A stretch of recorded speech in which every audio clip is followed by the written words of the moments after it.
अच्छा, तो किस किस लोगों को भी कथा याद है? कल कौन सी कथा सुनाई गई थी? कहिए, कल कौन कौन सी कथा सुनाई गई थी? आप सभी ने कथा सुनी है, श्रवण की है, ध्यान से तो कहिए, कल कौन कौन सी कथा सुनाई गई थी? किसी को याद नहीं है, किसी को याद ही नहीं है। सब कथा तो सुनते हैं किंतु एक कान से सुनकर दूसरे कान से निकाल देते हैं। कथा केवल सुनने से कुछ नहीं होगा, कथा को याद रखना है, कथा के बारे में जानना है कि ये कथा हमें क्या सीख देती है। और एक बात जिस पर मैं आज चर्चा करूंगी कि जैसे कथा के पूर्व एक आरती होती है और कथा खत्म होने के बाद एक आरती होती है, तो आरती के समय आप लोग अपने स्थान पर खड़े होकर आरती को सम्मान दें। जैसे हम सभी राष्ट्रगान में खड़े होते हैं ना, राष्ट्रगान में उसे सम्मानित करते हैं, सम्मान देते हैं, ठीक उसी प्रकार आरती में भी हम सभी को खड़ा होकर उसे सम्मान देना है, आरती को सम्मान देना है।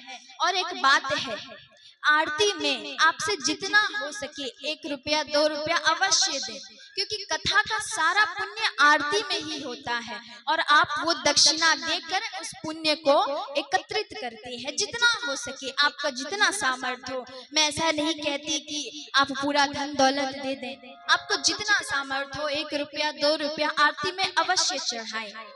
इससे आपका जो पुण्य है वो आपको मिलेगा, कथा सुनने का पुण्य आपको मिलेगा। अब देखिए, आरती में जो दक्षिणा देने की बात कही है मैंने, तो इसमें भी बहुत से लोगों की हिम्मत नहीं जुटती कि आरती में 1-2 रुपया भी चढ़ा सके। बहुत से लोगों के प्राण उनके गले तक रहते हैं कि अब तो आरती आ गई, सिक्के निकालने पड़ेंगे, पैसे देने पड़ेंगे।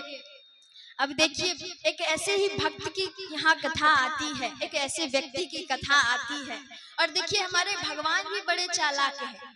जो लोग भगवान के इस कथा में कंजूसी करते हैं, भगवान जानबूझकर उन्हीं लोगों से पैसे वसूलते हैं, निकलवाते हैं। और देखिए, ये विनोद की बात है, भगवान को पैसे की कोई आवश्यकता ही नहीं है, ये पैसे तो केवल यहीं के कार्यों के लिए हैं। ये भगवान के पास ये पैसे नहीं चलते, उनको पैसों की कोई आवश्यकता नहीं, किंतु ये अपना भाव होना चाहिए, अपना मन होना चाहिए कि हम कुछ ना कुछ दान भगवान के चरणों में समर्पित कर रहे हैं। अब एक व्यक्ति था, वो मंदिर गया, मंदिर में आरती हो रही थी, आरती समाप्त हुई, सभी आरती ले रहे थे, तो आरती में कुछ ना कुछ सभी दान कर रहे थे, किंतु उस व्यक्ति की इतनी हिम्मत ना हो सकी कि वे आरती में कुछ पैसे, कुछ द्रव्य डाल सके, उसकी इतनी हिम्मत ही नहीं हुई। अब पीछे से एक व्यक्ति उसके हाथ में एक 500 रुपए का नोट थमाता है, एक 500 रुपए का नोट देता है। अब उस व्यक्ति को ऐसा लगा कि ये 500 रुपए का नोट ये आरती में देने को कह रहा है, तो वे उस 500 रुपए के नोट को आरती में दे देता है। वो व्यक्ति ठहरा कंजूस, अब उसका दिमाग बार बार एक ही बात कह रहा है कि ये व्यक्ति कितना धनवान था जिसने आरती में केवल 500 रुपए डाल दिए। अब उसके मन में तो अशांति सी फैल गई, उसने सोचा कि मुझे उन व्यक्ति से बात करनी पड़ेगी। आरती समाप्त होने के बाद दोनों व्यक्ति मंदिर से बाहर निकले। अब जो कंजूस व्यक्ति था वे दूसरे व्यक्ति से पूछता है कि अरे भैया, आप तो बड़े धनवान जान पड़ते हो, आपने बिना कुछ सोचे समझे 500 रुपए आरती में दे दिए। उस व्यक्ति ने कहा कि अरे भैया, वो 500 रुपए तो आप ही के थे, आपके पीछे के जेब से गिर गए थे, मैं तो केवल आपको उठा के दे रहा था, क्या आपने उस पैसे को आरती में डाल दिया? तो देखिए, भगवान कंजूसों के साथ बड़ा छल करते हैं, किंतु कलयुग के जो मनुष्य हैं वे भगवान को भी छल लेते हैं कभी कभी। कलयुग के मनुष्य भी भगवान से बड़ी चालाकी करते हैं। अब ऐसे ही एक बार एक व्यक्ति थे, उनका कोई काम फंसा हुआ था, कोई काम नहीं हो रहा था, तो उन्होंने भगवान से प्रार्थना की कि हे प्रभु, मेरा ये कार्य कर दीजिए, ये मेरा कार्य अगर संपन्न हो जाएगा तो मैं आपके मंदिर में जाकर 5,000 रुपए का चढ़ावा चढ़ाऊंगा, 5,000 रुपए का चढ़ावा चढ़ाऊंगा। भगवान की कृपा से वो कार्य उनका संपन्न हो गया, पूरा हो गया। अब क्या, अब तो दिमाग पे बड़ा टेंशन है कि भगवान ने ये कार्य किया है या स्वयं हो गया। अब तो मन में प्रश्न हो रहे हैं कि सचमुच ये कार्य भगवान ने ही किया है या ये कार्य मेरी मेहनत की वजह से हुआ है। फिर भी अब मन्नत मांगी है तो जानी तो पड़ेगी। अब वो व्यक्ति 5,000 रुपए लेकर भगवान के मंदिर पहुंचा। मंदिर जाकर उसका मन तो नहीं कर रहा कि वे उस पैसे को दान करे, तो उसने एक तरकीब लगाई। क्या? उसने अपने और भगवान के बीच में एक लकीर खींची, किसी चंदन से एक लकीर खींची है और भगवान से कहता है कि हे प्रभु, मैं इन पैसों को फेंकता हूँ और लकीर के उस पार जितने भी पैसे जाएंगे वे आपको दान कर दूंगा, आपके हो जाएंगे। और लकीर के इस पार जिधर मैं खड़ा हूँ इधर जितने भी पैसे आएंगे ये सारे मेरे हो जाएंगे, मैं आपका प्रसाद समझकर रख लूंगा। अब क्या, उसने जानबूझकर इस ढंग से पैसे को फेंका कि 2-4 सिक्के ही केवल भगवान की ओर गए, बाकी सारे पैसे उसकी ओर आ गए। अब तो बड़ा ही फूला ना समाने लगा, बड़ा खुश कि अरे भगवान, आप तो बड़े संतोषी निकले, आपने तो 2-4 सिक्के ही लिए, बाकी सारे पैसे तो मुझे प्रसाद स्वरूप दे दिया। और वे सारे पैसे को लेकर वहां से चला गया। अब उनके सामने ही एक दूसरा व्यक्ति ये सभी चीजें देख रहा था, उसकी भी कुछ इसी प्रकार की मन्नत थी। अब वो भगवान के मंदिर के सामने पहुंचा और भगवान से कहने लगा कि हे प्रभु, हे भगवान, मैं आपके और अपने बीच कोई लकीर नहीं खींचूंगा, मैं नहीं चाहता कि हम दोनों के बीच कोई दूरियां आए। मैं एक काम करता हूँ, मैं इन पैसों को ऊपर फेंकूंगा और जितने भी पैसों की आवश्यकता आपको है आप ऊपर रख लीजिएगा, अन्यथा जो आपके काम के नहीं है वो नीचे गिरा दीजिएगा। अब वो सारे पैसे को ऊपर फेंकता है और जैसा कि हम सभी जानते हैं गुरुत्वाकर्षण बल के कारण वो सारे पैसे नीचे आ गिरते हैं। अब क्या भगवान उसके पैसों को लेने के लिए ऊपर बैठे हैं कि नहीं तुम पैसे फेंको, मुझे जितनी आवश्यकता होगी मैं ले लूंगा। सारे पैसे नीचे गिर गए। अब वो सारे पैसों को समेट कर वो बड़ा ही खुश हो गया कि हे प्रभु, आपकी तो लीला अपरंपार है, बड़े ही कृपालु हो आप, आपने तो मुझसे 1 भी रुपया नहीं लिया, बड़े संतोषी हैं। और सारे पैसों को लेकर वे अपने घर को चला गया। तो कलयुग के मनुष्य भी भगवान से बड़ी चालाकी करते हैं, बहुत सोचते विचार कर भगवान को पैसा दान करते हैं। उनको ऐसा लगता है कि मेरा ये पैसा भगवान रख लेंगे। क्या भगवान को पैसे की आवश्यकता है? क्या हमारे और आपके जैसे भगवान पैसे देकर कुछ खरीदते हैं? नहीं ना, वो तो केवल आपके भाव के भूखे हैं। आप कितना प्रेम पूर्वक उन्हें जो भी समर्पित करते हैं वे स्वीकार करते हैं। वे आपके पैसों के भूखे नहीं हैं, भगवान केवल प्रेम के भूखे हैं। भगवान को प्रेम से आप जो भी समर्पित करते हैं वो भगवान अपनी ओर लेते हैं। अब देखिए, एक संत की यहाँ पर कथा आती है। एक संत थे, वो छोटे से लड्डू गोपाल को अपने साथ रखा करते, श्री ठाकुर जी को अपने साथ रखा करते, इनकी सेवा किया करते। और क्योंकि वे संत थे तो वे कभी एक जगह ठहरते नहीं थे, हमेशा घूमते फिरते, भीख मांगकर, भिक्षा मांगकर अपना जीवन यापन करते, प्रभु का नाम लेते और श्री लड्डू गोपाल को हमेशा अपनी थैली में रखते। ऐसे ही चल रहा था कि कुछ दिन बीत गए किंतु संत को भोजन नहीं मिला। 2 दिन बीत गए किंतु अभी तक उन्होंने कुछ ग्रहण नहीं किया है, उन्हें भोजन नहीं मिला। उन्हें बड़ा क्रोध आया है कि मैं लड्डू गोपाल की इतनी सेवा करता हूँ, परंतु अभी तक इन्होंने मुझे कोई भोजन प्रदान नहीं किया। मैं भूखे हूँ, मुझे भूख लगी है। तब क्योंकि संत भगवान से इतना प्रेम किया करते थे कि प्रेम के विवश होकर आज उन्होंने भगवान को डांट लगाई है और उनको दंड भी दिया है। वे अपने थैले से लड्डू गोपाल को निकालते हैं और उन्हें वस्त्रहीन करके एक पेड़ से उल्टा लटका देते हैं और कहते हैं कि जब तक आज तुम मुझे भोजन नहीं दोगे तब तक तुम ऐसे ही लटके रहो। अरे भगवान को उल्टा लटका कर वे एक कुटिया के नीचे जाकर बैठ गए। अब वहीं से दूसरे संत गुजर रहे थे। संत जन ने देखा कि ये कैसे हो सकता है, श्री ठाकुर जी को इस अवस्था में किसने पेड़ से उल्टा लटका रखा है। तो वे संत ठाकुर जी के पास पहुंचे और उन्हें पेड़ से बंधे हुए थे तो उस रस्सी से खोलकर वे अपने थैले में रखने लगे। अब जैसे ही वे लड्डू गोपाल को अपनी थैले में रखते हैं कि थैले से आवाज आई है कि हे महात्मा मुझे बचाओ, ये चोर मेरी चोरी कर रहा है। अब जो कुटिया के पास महात्मा बैठे थे उन्होंने देखा, वे संत के पास आए और उनसे कहने लगे कि ये मेरे लड्डू गोपाल हैं, आप मुझे दे दीजिए। और डर के मारे उन संत ने उन लड्डू गोपाल को जिनके थे उनको सौंप दिया। अब महात्मा लड्डू गोपाल से कहते हैं कि कैसा लगा आपको, अगर आप मुझे भोजन नहीं दीजिएगा तो ऐसे ही कोई चोर आपको चुरा कर ले जाएगा। और ठीक उसी समय एक सेठ जी ने 56 प्रकार का भंडारा करवाया है और महात्मा को 56 प्रकार का भोग लगाया है। उन्होंने महात्मा ने पेट भर के जी भर के भोजन ग्रहण किया है।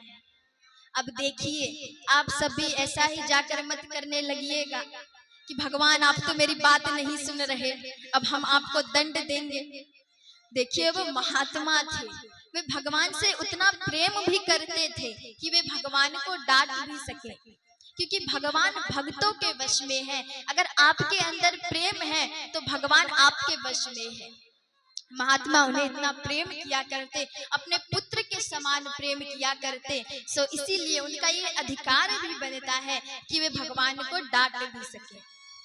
तो इसी प्रकार भगवान केवल प्रेम के भूखे हैं, भाव के भूखे हैं। आपका अन्न धन दौलत भोग प्रसादी ये सब वो ग्रहण नहीं करते, केवल आपका भाव देखते हैं कि मेरा भक्त मुझे किस भाव से ये दे रहा है।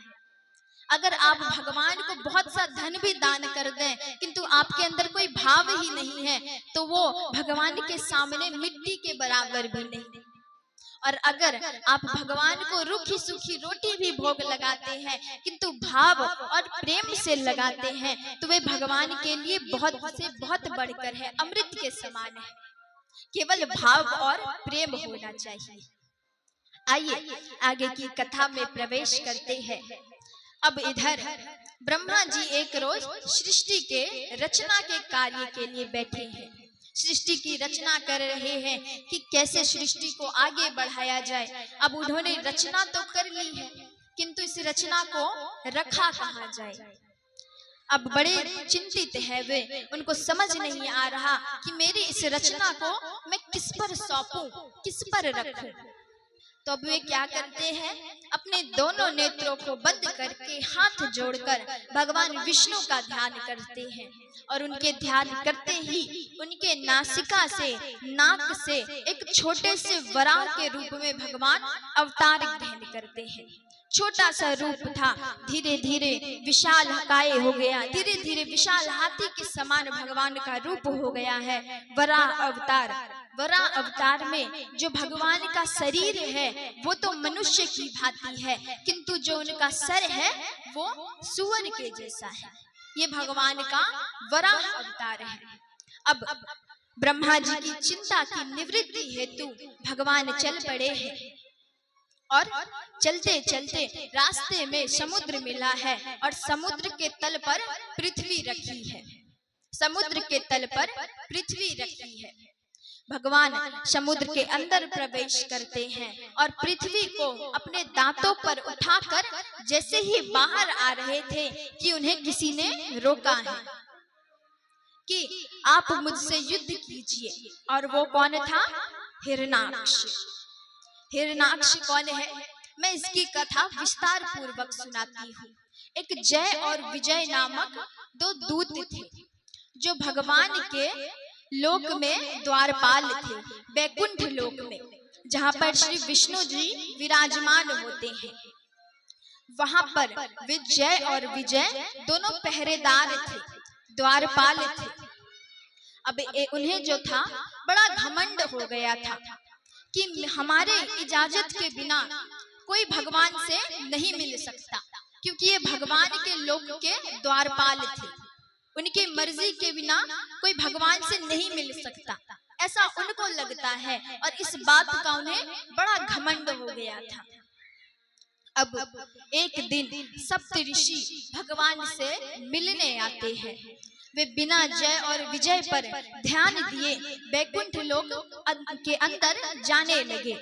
तो रास्ते में उन्हें जय और विजय ने रोक लिया है कि आप हमसे बिना पूछे अंदर कैसे जा सकते हैं? हम यहाँ के द्वारपाल हैं, हमसे बिना पूछे कोई अंदर नहीं जा सकता, भगवान से नहीं मिल सकता। अब ऋषियों ने कहा कि हमारा भगवान से मिलना बहुत जरूरी है, हमें कुछ जरूरी बातें करनी है, तो आप हमें अंदर जाने दीजिए। किंतु जय और विजय घमंड में चूर होकर ऋषियों को अंदर नहीं जाने देते, प्रवेश नहीं करने देते। कुछ समय तो ऋषि उन्हें समझाते हैं, किंतु अब ऋषियों को क्रोध आता है और क्रोध में आकर, भगवत आवेश में आकर वे जय और विजय को श्राप देते हैं कि तुम दोनों यहाँ के द्वारपाल हो, भगवान के दूत हो, किंतु तुम हमें भगवान से मिलने से रोक रहे हो। इसका अर्थ है कि ये कार्य राक्षसों का है।